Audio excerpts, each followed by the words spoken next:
coming to you from Scary Hours. Scary.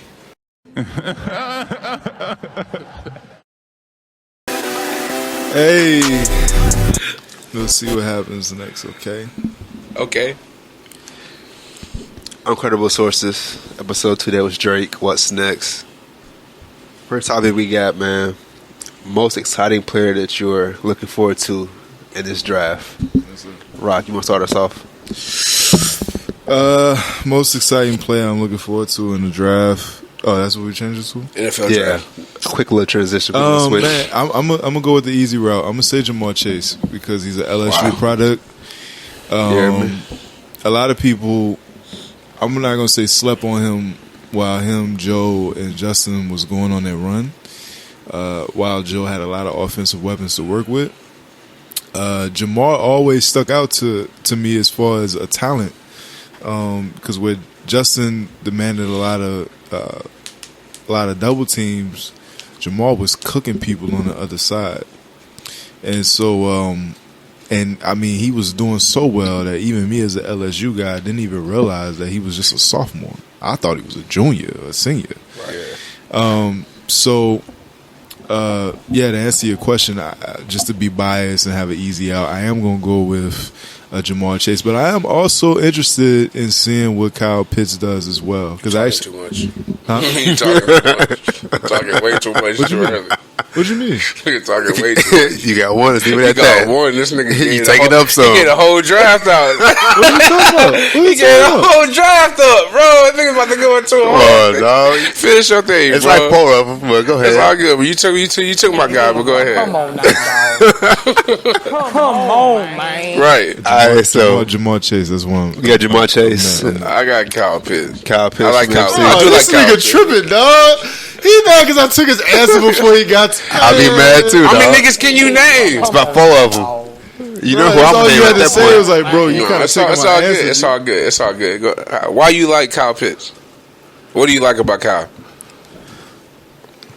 This is the first time I've heard you say his name. It's all right. It's good. It's all right. It's all right. It's okay. Strong. You know what, man? What's going on? What's happening? Nah, man, not really though. This is outrageous. You Scary go hours for sure. Nah, you go ahead, man. What like MC Kyle Pitts. Rock buzzing. Look, it is. I like Kyle Pitts because I think that the tight end position is the position of the future. I think it's the position of the present. Yeah, for sure. But I think it's more so the position of the future. And I think if you have a tight end who can function as a receiver, it's almost, in my opinion, more valuable than a receiver. I think that if I'm building my team, I get to tight end before I get to receiver. And tight end is, or Kyle Pitts at 6'4", he's like 240, runs a 4'6", 4'7". You know what I'm saying? Great with the routes. If I'm a team and I can't get Jamar Chase, I'm good with Kyle Pitts. And I'll say this, I like Kyle Pitts more than I even like. I like Kyle Pitts more than I like Devontae Smith. And I'm high on Devontae Smith because his route running is so excellent. And I think the best receivers in the NFL are ones that run good routes. But Kyle Pitts runs good routes. He has great size. I think he's a matchup problem. You can't guard him with linebackers. You can't guard him with corners. And I think put in the right system, he's unstoppable. So, random question. You can't line a receiver up at tight end, can you? Yeah, you could. You can? Yeah, legally in the you can line NFL? anybody anywhere. So, he can play receiver and tight end if need be. Like remember when Jimmy Graham was going through all the contract negotiations with New Orleans before he left and went to Seattle. It was because when they put the franchise tag on him, they were trying to they tagged him as a tight end, but he actually spent more time split out as a wide receiver. So he was trying to get wide receiver franchise tag money when they were paying him tight end money. I feel that, but so DK Metcalf, can you put him in the tight end position and line him up there? Like Dez Bryant should be a tight end right now. Like if Dez Bryant, and the NFL is like the NBA right now, where it's so positionless when it comes to, especially out wide. It's like, man, they're lining up Travis Kelce at the Y. You know what I'm saying? Like he's out there split wide out, outside the numbers, running the full route tree. Yeah. At this point, you know what I'm saying? We were doing it with Zach Ertz. in Philly. Yeah. George Kittle. Guys that can run routes at the tight end position, they're out there playing everywhere. They're playing all five. You know what I'm saying? So you can, but a lot of guys are not capable of running a full route tree, but also being willing to block. You know what I'm saying? Yeah. And I think that's the main thing. And go over the middle and take that contact. Yeah. A lot of guys ain't willing to do that. But I think Kyle Pitts is one of those guys where it's like, okay, blocking or non-blocking. And I ain't never heard nobody talk about Travis Kelce's blocking. Yeah. But I think he's the best tight end in the league, consensus. You know what I'm saying? Yeah. I want somebody who I can put out wide, I can put in line, I can put in the slot, and I know that no matter who's guarding you, you are capable of beating that person. For sure. Easily. And I feel like if I can't get Jamar Chase or Devontae Smith when we was at 6, I was preparing myself for Jamar to go to Miami at 3 and for Devontae to go to Cincinnati at 5 if Penei Sewell went before that. Yeah. And us being stuck with Kyle Pitts. And I was gassed. You know, I was like, oh, no. I watched this combine. I watched some highlights. I was deep in my bag. I'm like, oh, no, Kyle Pitts got it. Yeah. And we trade back to 12, and I'm like, I don't know what we're going to do, but Kyle Pitts is up there. Yeah, I ain't mad at that. I'm going to go Devontae Smith. Only because his last 2 years at Bama, he played phenomenal. Last year was his best for sure, but he played really good. And at 170, you know, NFL was about bully. Mm-hmm. So I'm interested to see how he translates to guys that like Marshawn Lattimore and Jalen Ramsey Physical. and like guys who like, bro, I'm gonna bully you at that line. Like you're not getting off the line, so your route is irrelevant at that point if you can't get off the line. So I'm interested to see how he translates to guys that, not saying he hasn't played against that in college, but Ramsey is different. Lattimore is different. You know, Gilmore, even at an old age, is different. So interested to see how he translates with physical guys and if he's able to beat him off the line and really get open like he did in college. Because he did it flawlessly in college. I was really surprised at how easily it was at 170, 175. So seeing how they can translate in NFL, I think that's pretty exciting to see if he can translate. Because it's funny because Chad Johnson commented and was saying like, I was 170 coming in and he's better than me. Right. And Chad was different. That footwork was crazy. You know who put me on Chad like to a next level? Is Lid. Bro. Yeah. Like I remember talking to Lid like 2011, 2012. He was like, we're talking about who he look up to. And he was like, yo, Chad. And I took a step back and I was like, man, yeah. Until I went and looked at tape, and I'm like, Chad was so different. When I see Devontae, I see a lot of Chad. Yeah, and Chad was a problem. So for him to say Devontae is better, that speaks a lot. So I'm interested to see how he translates and how easily he can continue the momentum he's been doing past 2 years in college. So the only thing I'll say about Devontae Smith that concerns me, and I feel like I've watched hours of Devontae Smith, like film. Really? I feel like I've watched at least 3 hours, especially the last couple weeks. I agree. But the only thing about Devontae Smith that I'll say is that from the untrained eye, I'm not a scout. You know, we uncredible. You know what I'm saying? So the only thing I'll say is that I feel like a lot of his plays, he's not being pressed at all. That's what I'm saying. saying. He has a lot of space to work with. He got at least 5 yards. From the, you know what I'm saying? That's from the beginning of the line of scrimmage. That's the only thing. Like, I don't care about his size as much as I care that nobody is challenging your size as often as I may want to see. Yeah, he's so fast. They give him too much room. Because they're scared of his feet. Yeah. And I even went as far, when I saw that, I went back.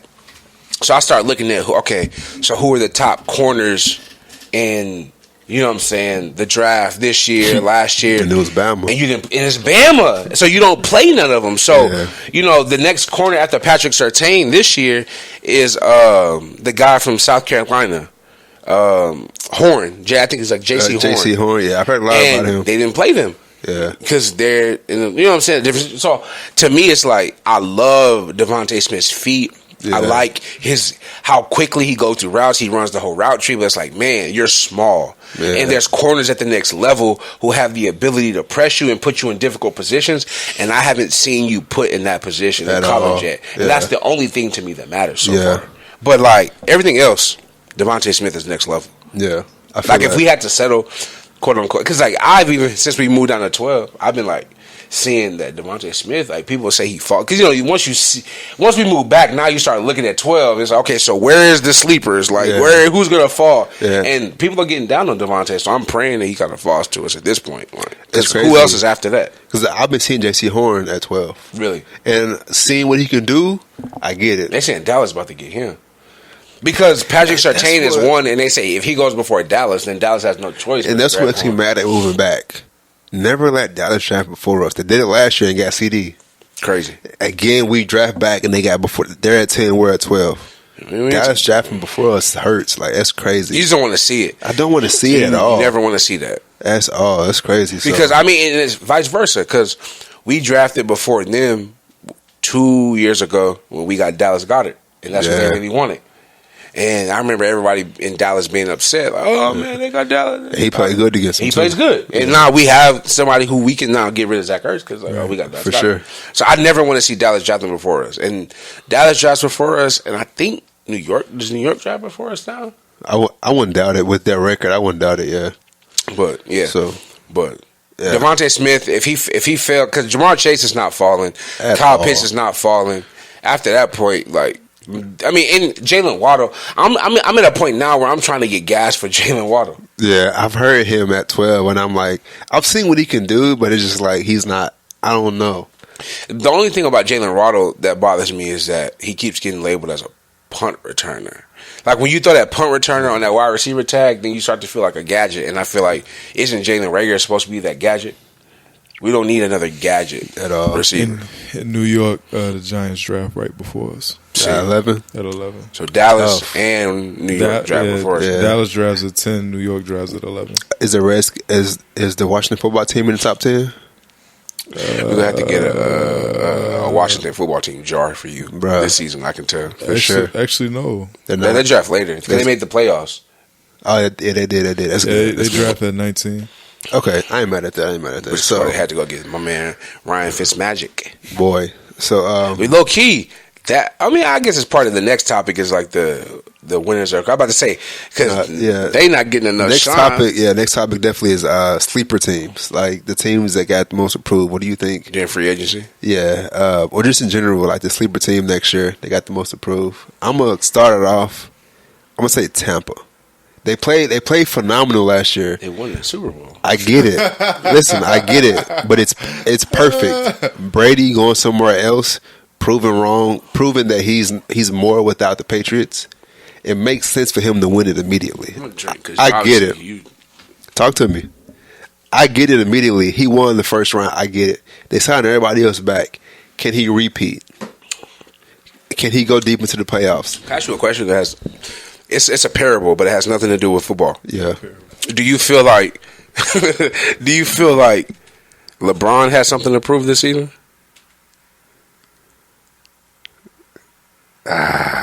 Slightly. Because if you feel like LeBron has, go ahead, say what you're about to say. Slightly, not necessarily a lot, but like the fact that he won last year. Do you feel like the Lakers have the most pressure in the league? For sure. Okay, that makes sense because to me, for sure, it's like Tom has. It's people that try to put this pressure on Bron. It's like, yo, the Lakers gotta. Didn't they just win? Like, the guy has 4 rings. So, it's like, bro, what do they gotta prove to you? Tom has nothing to prove necessarily as an individual, but the fact that he won year 1. Why do they gotta win again for you to like? What does Tampa Bay winning again do for you? It's not bad pressure. It's just like, man, you really won year 1. At this point, y'all signed all of the key players again. Mm-hmm. Y'all should have no problem. I'm not saying it should be a sweep, but it's like I'm interested to see how far you make it this time if you're able to continue. Because year 1, like he meshed. They struggled early. Mm-hmm. But they ended up getting healthy and figuring it out. But I'm just curious, just as a competitor, like, can you do that again? Because you have the same players, and nobody made a drastic change as far as football teams. Going into the playoffs, who did you have coming out of the NFC? I had the Packers. Okay, so you didn't have the Bucks going into the playoffs. No. So technically, they exceeded your expectations. For sure. And now they still have more pressure For sure. That's so tough. That's so tough. Because I'm impressed. That's so tough. Because Tom can't win. It's not that he can't win. I'm impressed at what he did. Yeah. Mike Evans and Chris Goodwin both had injuries throughout the year. He got Fournette late. Jones was playing phenomenal. Fournette came. He took a step back. I'm just interested to see how he got Gronk a little late. I'm just interested to see how he's able to continue. So it's not Pats are under more pressure than the Chiefs. Not at all. I think Mahomes is under pressure because he lost to Brady. So I think the Chiefs are under more pressure. Sleeper, I'm just interested to see. But the Bucks are more interesting to you. Absolutely, yeah, because they won it. To me, what seemed so easily in the playoffs. Easy. It did feel easy. Beating Mahomes, beating Rodgers, and beating who was it, Breeze? Yeah, like beating 3 Hall of Fame potential with Mahomes quarterbacks. Like.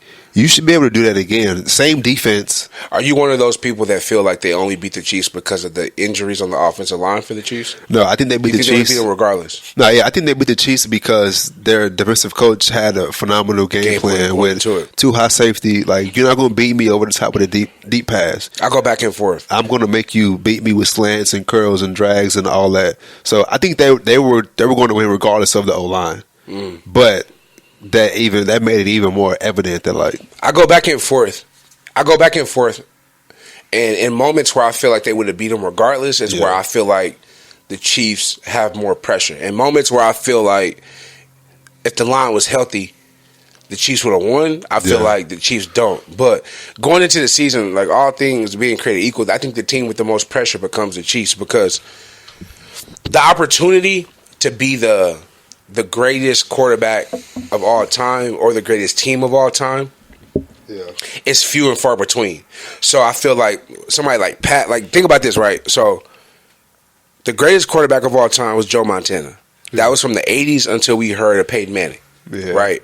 Then Peyton came, and correct me if I'm wrong, but Peyton is like Chris Paul.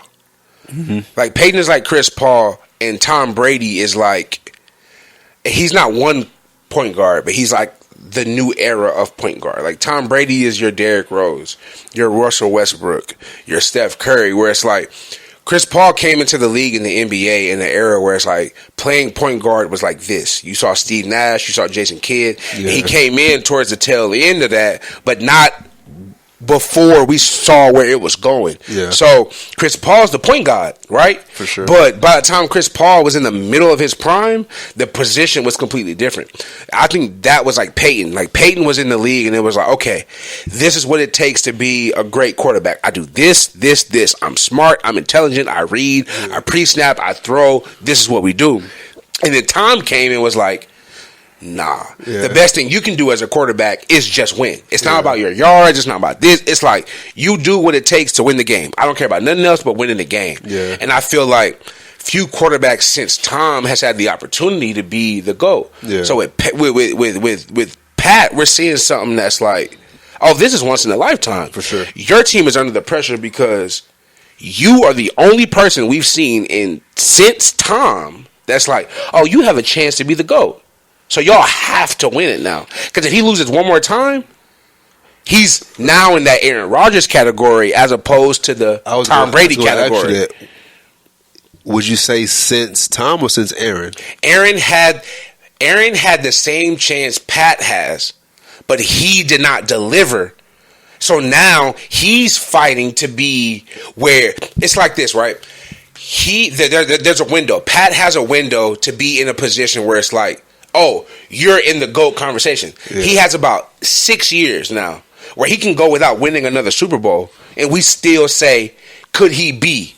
Aaron Rodgers had that same opportunity. He won in 2010, 11, and he had a window of being the greatest quarterback, which he was until last year before last, and then we started looking at Aaron Rodgers, and it was after the collarbone, and it was like, okay, Now he has to prove something. We're going to move you down now from Tom Brady, Joe Montana expectations, and now we're putting you in that Brett Favre, John Elway, Terry Bradshaw tier. Pat has about 5 years where he can go without winning a Super Bowl before we start to be like, okay, no, you're tier 2. But right now, he's tier 1 because he's done so great. He has a Super Bowl, and if he wins 2 more Super Bowls in the next 5 years, we're talking about him as the GOAT. But if he doesn't win any in the next 5 years, now we're talking about him as Aaron Rodgers, which is we start talking about his talent now and not his greatness. And the conversation starts to go from, is Pat the greatest to is Pat the most best, the most talented. Yeah. And that's where we are with Pat right now. So that's why I think the Chiefs are under the most pressure. It's because the team is about the quarterback, and no quarterback, I think, since Aaron Rodgers has been under more pressure to be great than Pat. I feel that. I like that a lot. Rock, team with the most approved. Who you going with? After doing my own personal research, I'm gonna just throw a monkey wrench in there and say the Bills. I love it. I love that. I like that a lot.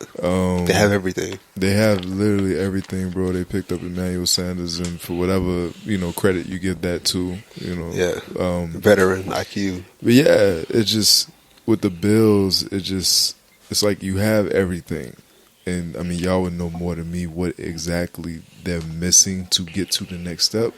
It's kind of like the Milwaukee comparison was like you got the tools and you got the pieces. How you put the pieces together and how you come together, it's like what is missing. And with the Bills, I'm looking, especially after last season, I'm like, yo, they really got all they need to win a championship. Kind of similar to when they went to 4 Super Bowls in a row and like lost every single Super Bowl. It's like you got what you need. Yeah. What else are you like? Is it a dog? Like what else is it that you need? Pass rusher. So I mean, y'all would know more than me, but I feel like rusher. Yeah. I feel like they're missing a consistent running back. That's the second one. They have 2. They had Zach Moss and they got Singletary. They're both decent. They're both pretty good. I like them. But you need a guy like Aaron Jones who can do everything. You don't need to rely on him, but he can run, he can catch, he can block, he can do multiple things. I think that's one thing that they're missing. They need to draft or pick up a running back who can do multiple things, because if not that, you're relying on the young boy. What's his name? The quarterback for the Bills. Josh Allen. You're relying on Josh Allen to do things that he shouldn't have to do so early on. So I think a pass rusher for sure. They need somebody like Jadeveon Clowney, who's a free agent. They need somebody who can really. I'm just saying somebody who. I hear that sentiment. Right. And, I've honestly been big on Jadeveon Clowney, and it's Dylan that did it because he's been. Jadeveon Clowney has no sacks in the last year and a half. He has. It's like. I'm finally on the side where it's like Jadeveon Clowney is nobody's answer. Like, I want Jadeveon Clowney to be great so bad. Yeah. And he's just not, man. But they do. Go ahead. I'm sorry. No. They do. Right. They need somebody that is what we thought Jadeveon Clowney was. Right. Or that we want Jadeveon Clowney to be. Because at least he draws attention. At least. Right. He draws attention. It's just like, okay, Clowney's on there. Just pay attention. At the least he can draw attention and somebody else can go to work. I mean, they made a run at J.J. Watt. They made a really, and I think that shows you more so than anything else that they knew. For sure. They knew what they needed. Yeah. Like, they made a really big run at J.J. Watt, but they couldn't match being in Arizona versus being in Buffalo. Then it's D-Hop. I knew they're close, so I knew he would just contend just because it's D-Hop. So, and the defense is pretty solid. So, yeah. I think they're missing. I think Buffalo is one. They're an Aaron Donald, Khalil Mack away. That's a tall order, though. That's a kinda. That's a franchise changing player. That's a generation player. I mean, yes, but I don't mean that in the sense of those names are like. But what I mean is they're a consistent pass rush away. Yeah. Not an all-time GOAT, but just somebody who, when they step on the field, to your point, you have to look at and be like, oh. It's a problem. This is a problem. And they don't have that. Like, they could even go without the running back if they had that.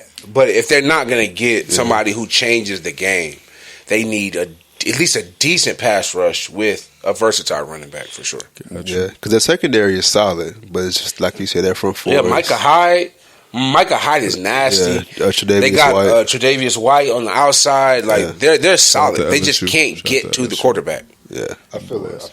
Yeah, that's a fact. So transition into basketball, man. College basketball. So I think the college basketball, just the whole the program is dying to smaller schools and even the G League. The G League more so than anything else. And I'm gonna get my weak opinion out the way because y'all got it more than I do. But like to me, because I was talking to Dill the other day, and we was talking about college basketball and all that, and we've been having this conversation about how long the college institution can last. So both in football and in basketball, and keeping up with the G League this year because you got not Jalen Green, not Jalen Suggs, but Jalen Green in the G League, and there's the other guy Kumunga that's in the league, that's in the G League. It's like, bro, and then with LaMelo Ball going overseas, and what was the kid that decided not to play college and took the internship at Darius Baisley. Darius Baisley. Thunder. There's too many avenues now, and what people are realizing is that I think kids are starting to and then also with the emergence of HBCUs, it's not even going to be about, because the fight to me is about getting kids to realize that college as a basketball player doesn't matter. Not about where you go. So once you start to, everything goes with each other. Once the G League is an option, like the death of NCAA is options. It's not in money or whatever, it's in options. So the more options that exist for me to be able to go from high school to the NBA and still be a lottery pick and make money, the more options I have, the more or the less I need college basketball. So I don't even think that it's mainly even about the G League. It's just about the amount of options. And if I'm a LeBron James, a Ben Simmons, a Zion Williamson, and I truly don't want to go to college, I don't have to. I genuinely don't have to. Let alone if I'm a Kumunga or Evan Mobley. Like, and it's gonna get to a point to where it's like that in football too. But that's my thing. I think that the league is not college basketball, bro. You're gonna start seeing more Gonzagas and mid majors, I think, being true champions, and they're gonna become the quote unquote blue bloods, because the true winners, I think, in college basketball in the future is gonna be the programs that focus more on the maturation of the players and not the one and dones. Like, it's gonna start being the programs like Oral Roberts, where half of our organization is juniors and seniors, because the freshmen that are in college basketball are not the studs, because they're doing all types of other stuff for that 1 year until the NBA lowers the age restriction, and then it's super dead. Right. College basketball is dying, and if no other year showed me that, this year definitely showed me that. I was a little nervous with Darius Baisley doing that quote-unquote internship at New Balance for $1 million. Quote-unquote, for sure. Shout out to Rich Paul, man. New Balance. But yeah, bro, as growing up as a huge college basketball fan, being a fan of North Carolina, looking forward to those North Carolina Duke games. Hell, even, the Kansas Duke games at the beginning of the season. When OU was having their heyday with Blake Griffin, like all the talent that would come through college basketball. When you talk about from really, especially from like 2000, when they killed the idea of high school students getting into the draft. So really from 2007 to about 2011, 2012, the amount of talent, when you talk about a Blake Griffin or a John Wall, DeMarcus Cousins, Anthony Davis, Terrence Jones in his heyday, he was a dog at Kentucky. Shoot, Carolina, we had Kendall Marshall, Harrison Barnes. Kendall Marshall.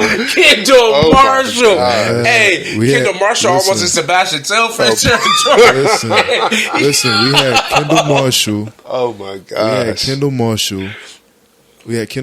You have Harrison Barnes at the same time as Kendall Marshall? Listen, we had Kendall Marshall, Reggie Bullock, Harrison Barnes, Ed Davis, John Henson, and P.J. Harrison all on the same team. That's crazy.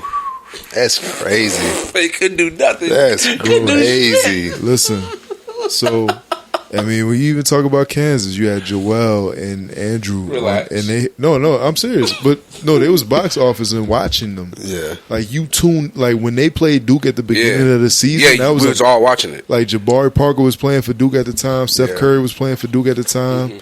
Like that was box office. Curry. Dennis Smith at North Carolina State was box office. Box office. And so, you know, when I look at that and then look at today with kids like a Jalen Green or Jonathan Kuminga, who was actually in line to actually go to Texas before he decided to go to the G League. Yep. He was actually about to go to Texas. Committed. He committed and then decommitted. Yeah, college basketball is dying, bro. Yeah. Like, because you got guys like the John Walls, like that whole era. Xavier Henry at Kansas. Like, if these, Xavier Henry. Xavier Henry. he was Wow. a dog here in He the was state. in a And then when he got town. to Kansas, he started acting a damn fool. Like, bro That's was nice. crazy. I forgot about him. He You was know, a baller. Bro, listen, Thomas Robinson at Kansas, bro, Yeah. was different. Big man.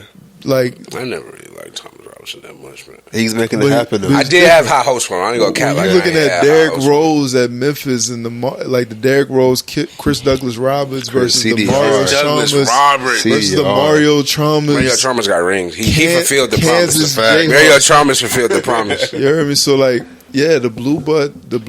Like when I looked at Duke this year, I knew that college basketball was dying because they had the kid Jalen Johnson, who was nice actually, but he dropped out 6-7 games before the season was up and said, "Yo, I'm not risking injury for a team that's not that anymore." And then you get kids like Jalen Suggs, who I thought was a little suspect for going to Gonzaga in the first place. It's weird, yo. I was like, yo, you going to Gonzaga? You don't want to compete for playing time. But to see him go to Gonzaga and do what they're doing, Crazy. like most of the teams in college basketball this year that's been successful. I was just talking to somebody about this the other day. Like when you look at Baylor, people looking at Baylor like, when did Baylor become I'm that? confused. bro. Like Big when 12. right? But it's because Super when you look at crazy. most of the top teams comprise of juniors and seniors. Yeah. Most of the young bloods are going like they're not sold. Like, you know, Coach K coached the USA team and had all this clout running around. Kids aren't sold on that anymore. If I can go to like LaMelo, kids like LaMelo, R.J. Hampton have really changed the game. Darius Baisley. They might not like LaMelo's going to be a face. Let's start putting respect to Emmanuel Moutier. Yeah. I mean, no, Trailblazer. No, Emmanuel my Moutier, dog. the Trailblazer. Drafted by Denver. absolutely. Yeah, Trailblazer. Just a little love. He set the there. blueprint. He is absolutely not a trailblazer. I'm gonna tell you that.